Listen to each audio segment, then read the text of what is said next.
Hello, everyone. A very warm welcome to your own Silicon Valley Tech Talks show, your go to place to learn about technology trends and innovations directly from the leaders. This is your host, Faisal Vatu from San Jose, California. In today's show, I'm excited to host Reema Khan as our guest today. Reema is founder CEO of Green Sands Equity. Since founding the firm in 2017, she has built a global investment platform focused on identifying iconic investment opportunities by working with governments, private sector, and innovators around the world.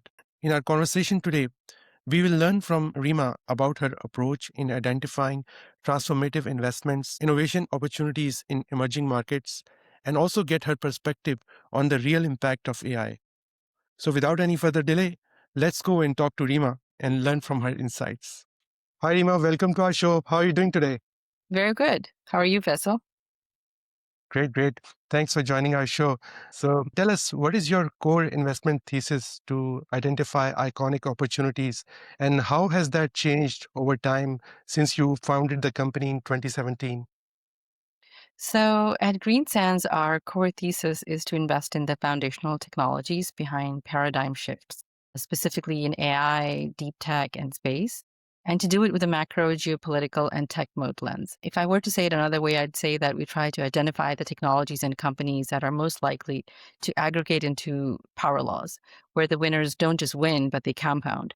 That's why we think a lot in terms of the S curve adoption and the idea that disruption happens gradually and then suddenly. As far as like how we've evolved is like over the past 7 years, we've evolved into we've changed in how we express the same conviction. We've become even more deliberate about skipping early technology risk when it's not necessary, investing at 2 points of the J curve. Either before the curve is obvious to everyone because of our deep scientific expertise. As you know, we're like chock full of like PhDs, physicists, and all that. So with NASA, government, academia, and DOE and DoD relationships, but we know that the technology works, and the rest of the people don't yet see it or don't understand it as much. Or later, when we buy unicorns on sale, in which case we invest in growth equity, pre-IPO.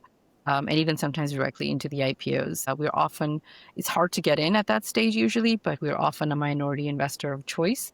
And I'll talk more about that later on. But another thing we've done is we've leaned harder into uncorrelated portfolio construction. So AI has a macro sensitivity. Space correlates more to geopolitical and defense kind of implications. And then the deep tech or frontier tech can be driven by long cycle scientific breakthroughs and government R&D. And that kind of reduces the domino effect inside our portfolio.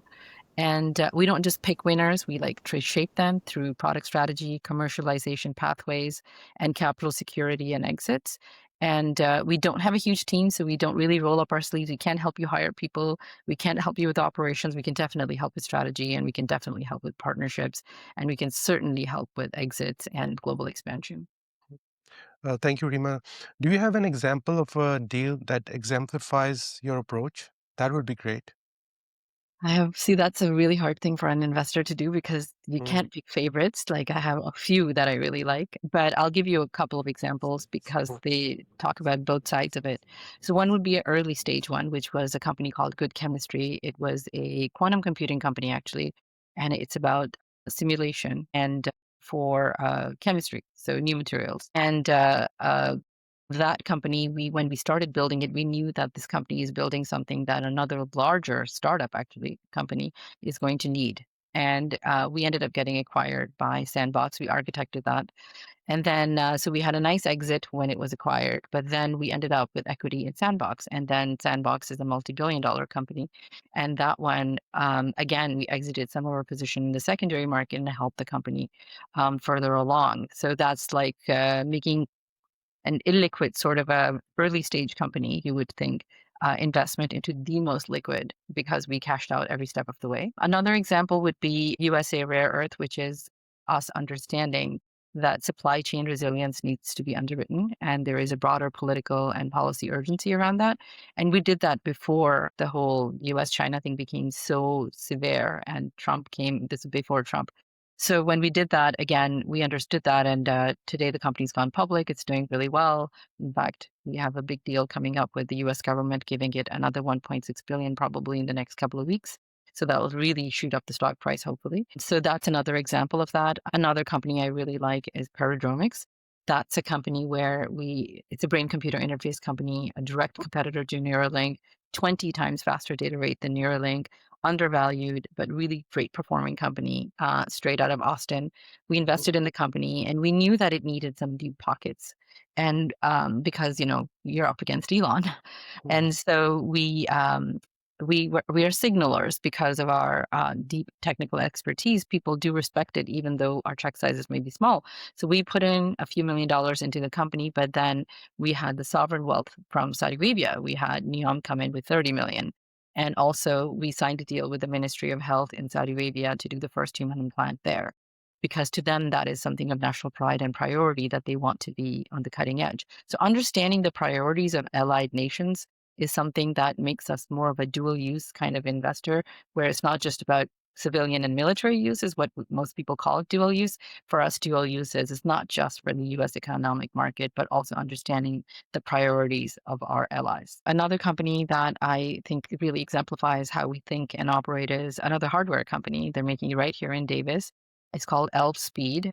It's a woman-founded company. Came straight out of Slack at Stanford. They make millimeter wave amplifiers, these boxes, and the spectrum is very crowded already, and communication is becoming difficult. So by using them, you can amplify the signals, and this is actually helpful both in the defense sector and also in space for communication between satellites.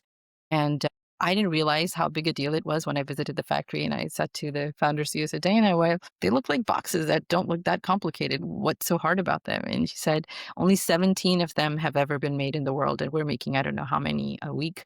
So I'm really excited that we can be part of technologies like that. And I think that hardware, everyone's so focused on applications, which is great. But when you have so many cars on the road, you need to upgrade your infrastructure, and hardware is something where I think more attention needs to be paid, and that's still not as overvalued. So I think that's a great opportunity. The Green Sands is known for its global impact and network. And I know that you work with, bunch of governments, private sector entities, and innovators around the world. What are those biggest misconceptions you think Western investors have around innovations in emerging economies? And what are those regions which you think are most misunderstood or underinvested? Well, I guess like the biggest misconception is thinking that innovation is a zip code. It's not. And sitting in Silicon Valley to say that requires some humility. In many emerging ecosystems, founders are building under constraints that force them to be capital efficient, distribution first, and pragmatic, which is often exactly what the new cycle will reward or needs to. Another misconception is that the emerging markets are just demand markets. In reality, they're increasingly talent and institutional building markets now. Many of them are leapfrogging legacy systems entirely. So Green Sense is structured for global truth, not local narratives.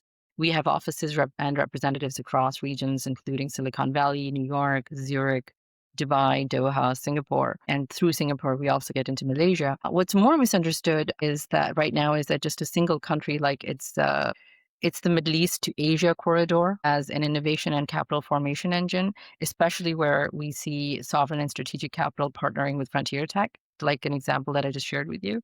And the second is parts of Southeast Asia, where operational excellence and AI adoption can move very fast once the curve hits. Taking it back to the theory, if you say like rich get richer, well, that dynamic doesn't just apply to the US, it applies globally. So ecosystems with increasingly, returns to scale markets, they will attract more talent, more capital, and better companies. And if Western investors wait until it's obvious, they're investing in the wrong part of the curve. I would like to get your perspective on AI as well, specifically on AI growth and trajectory. How much of that you think is real versus the hype? Isn't that that everyone wants to? And I think everyone answers it the same way, or they should. Like AI is both overhyped and underappreciated, Yeah. depending on where you're looking. The hype is pretending every company is an AI company because they added a chatbot. The reality is that AI is becoming like water. It will embed into every industry, but the value that you get from it will not be equally accrued, right? We focus heavily on AI value chain, infrastructure, enabling layer, and applications that have real moats.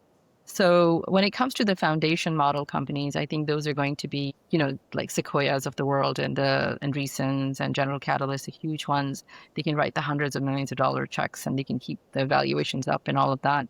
But I mean, I'm just like from my own example, like we're building our own internal AI, agents to help us invest and to run our organization and to make us smarter and for knowledge management. And in doing that, we're using every single one of those models, right?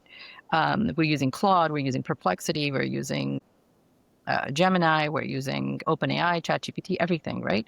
And just parts of them. And so the value doesn't come from just the models themselves, but from the application that you put together. And I think that's where medium-sized investors like us can really like have that edge because we would be price sensitive, we would care more about the bottom line, and it's very measurable as to what the bottom line is, and if you're increasing the profitability or productivity of the company. Infrastructure and scaling economics, the compute data curves, they matter. Can't deny that. So investing in chips and hardware, we did that way before it was trendy. You know how they say Silicon Valley is soft, it likes software. We started investing in hardware a while ago. We also invest a lot in infrastructure, as in the energy sector, to support the data centers, and then the real estate of the data centers, like companies like Crusoe. So we did that. And AI in regulated high stakes domains like healthcare and diagnostics and therapeutics, where the regulated chasm is real and defensibility becomes non trivial, that'll be important. I think AI in space and defense agency is very important as sensing, Earth observation, and communication becomes more pervasive. The strategic value will increase. The frontier interfaces, the crazy stuff like the brain computer interface of the next generation of human machine integration, while it looks like it's early, once it hits, it's going to be very easy to add on more applications on top of it. And imagine, like, right now, the purpose of brain computer interfaces is that I am disabled and I'm not able to speak. And I can now do that by just thinking the words and they appear on the screen. That's one application. And then there's a motor application of being able to move prosthetic arm, hand, whatnot. So if you're a physical disability, you can do that. But naturally, in brain computer interface, not only can you get things out of there, there's also ways that you can put information into the brain. You can also monitor it. So there's a lot that can happen. So you can take the ideas out of your head and put it through an LLM, think through it, bring them back, refine them. And connected minds, it's definitely the future, which I see and I'm really excited about. And new materials and energy obviously is a big one too. So when we invest that way, we're not necessarily fighting for the same piece of meat and overpaying by a lot for those valuations. So yeah, that's how I see the AI landscape. Well said, Rima. So I would like to end with a fun question. What's that hobby of yours which other people would not be able to guess? So this was really hard for me. I actually literally went and Googled like, what is the definition of a hobby? Because I'm very, I'm not self-conscious about a lot of things, but I'm really self-conscious about the fact that do I really have a hobby or not? So I have very ridiculous hobbies, so it's embarrassing to talk about them. But I guess the one that I can say is I listen to, this is something that would not sound weird. I like long form interviews, like Lex Friedman podcast, which can go 3 to 4 hours with one person. It's hard to pretend to be someone for that long. So you really see people for who they are and you really get to hear about great ideas. So listening to long podcasts with like theoretical mathematicians and physicists and just having a conversation the way Lex does, I absolutely love that. I recently picked up embroidery. I like doing something with my hands and making something beautiful and personalized in a world where everything is made out there. Like, I'll make you a handkerchief with your name on it or something. So that's one of my hobbies that no one would have thought of. Yeah, I think those are the ones I feel comfortable mentioning because I don't really have really good hobbies. I guess I do horseback riding, I go running, if that counts as hobbies. I don't know what a hobby is. Well, thanks for sharing, Rima. And Yeah, thank you so much for joining our show. I'm sure audience learned a lot from your insights. thank you.